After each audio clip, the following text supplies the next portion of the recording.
In today's video, I'm going to show you how to add video in Webflow.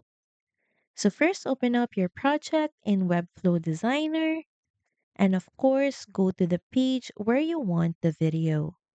Now in the left panel, click on the add button and here drag the video element onto your page. Webflow supports videos from platforms like YouTube and Vimeo, so simply paste your URL into this text box. And also, you may want to give it a title. After that, adjust the width, height, and spacing so the video fits your layout. You can also style it with rounded corners, shadows, or overlays to match your design.